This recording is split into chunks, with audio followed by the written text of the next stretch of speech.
Progressive magazine exercise number 19। Students, ये आपके लिए एसएससी का एग्ज़ाम हो या आपका डीआरडीओ, डीएसएसबी, डीडीए या कोई भी आपका एग्ज़ाम हो, सभी के लिए इम्पोर्टेंट रहेगी 100 वर्ड पर मिनट की स्पीड। हमारी जो डिक्टेशन में फ्लक्चुएशन होती है, स्पेशली जो आपकी एसएससी की क्लास जो एसएससी की डिक्टेशन होते हैं उसमें काफ़ी फ्लक्चुएशन होते हैं। इसको आप इग्नोर नहीं करें, आप इसको टाइप करें, टाइप करने के बाद आप इसको मैच करें।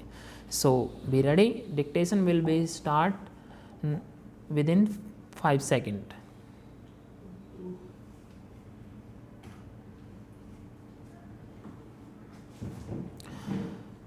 Mr. Vice Chairman, Sir, I rise to support the finance bill. I am conscious and aware of the limited authority of this House in respect of the money bills, in which the finance bill is of the highest importance. In terms of Article 109, this House is entitled only to make recommendations to the Lok Sabha, and it is left to the exclusive discretion of the Lok Sabha to decide and take such decision as it wishes on these recommendations. Article 108 excludes discussions on the money bills completely from the preview of a joint session. Sir, whatever may have been the compelling reasons and grounds that may have commanded to the founding fathers of the Constitution, while they limited the authority of this House in respect of the money bills, after so much flow of water in the Yamuna in the last 50 years. A time has now come when it must be realized that in the federal polity or in the quasi-federal polity, the finances of the center have become exceedingly important for the states, and the collection of the revenues of the center is by no means an uncomplicated process, and the disbursement of these resources is by every standard complicated, exercising larger participation and a larger authority for the states through this House in the financial matters. But sir, more about it at appropriate time. I have voiced my opinion on this issue at this juncture because I thought that ultimately, if we were to recommend anything to the Lok Sabha, the present bill, having come from the Lok Sabha, as it has left very little for us to say in this matter, that is a very serious matter. Sir, I have gone through the criticism which has been levelled on the finance bill. Having read the debates in the Lok Sabha and having carefully listened to the criticism outside Parliament, I am inclined to consider that there are quite a few chronic critics of all the measures which my party may evolve in all the finance bills and the budgets.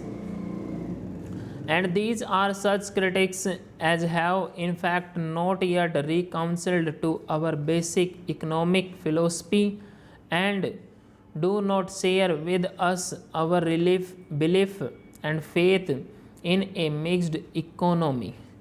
To us, a mixed economy is the very basis and foundation of our economic system.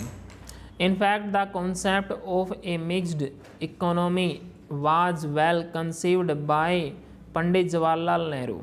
We ardently believe as an article of faith that the parliamentary institutions could flourish only in mixed economy. They are exist extensive. In fact, we believe that they are not only coextensive but also coterminous.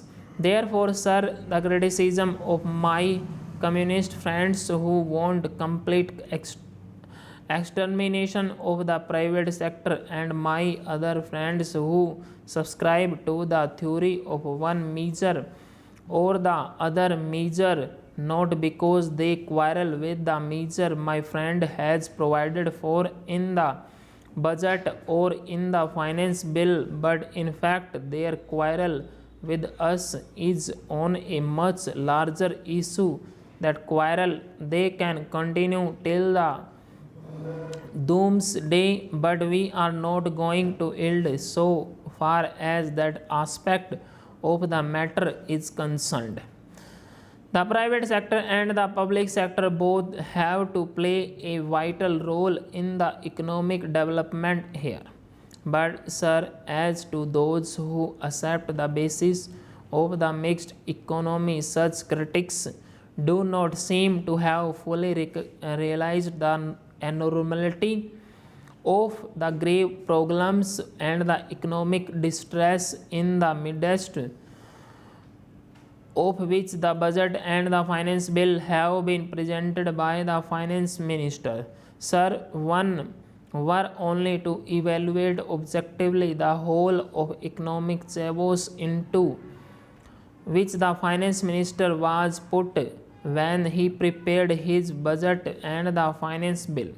The position would be a little clear, sir. The economy was at its beam and the predecessor of the finance minister had pushed it into an absolutely unenviable situation.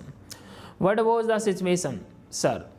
The growth in the agricultural production was down by 10%, that in the industrial production was down by 1%, that in the gross national product was down by 3%, that in employment in the organized sector was also down by 3%. The only thing which had grown up was inflation by 20%. There was an unprecedented spurt in the economy, money supply in the midst of unprecedented decline in supplies. There was a period of inflation on one side and shortages and more shortages on the other. There was shortage of power because there was shortage of rain, and there was shortage of coal. There was shortage of coal because there was shortage of wagons. There was shortage of wagons because there was also shortage of steel. There was shortage of steel because there were shortage of power, coal and wagons. The situation was an extremely horrifying one, sir. That was a period of political instability and indiscipline which led to total industrial unrest, and to accentuate this situation an extremely thoughtless and an indiscriminate budget was presented. Full stop.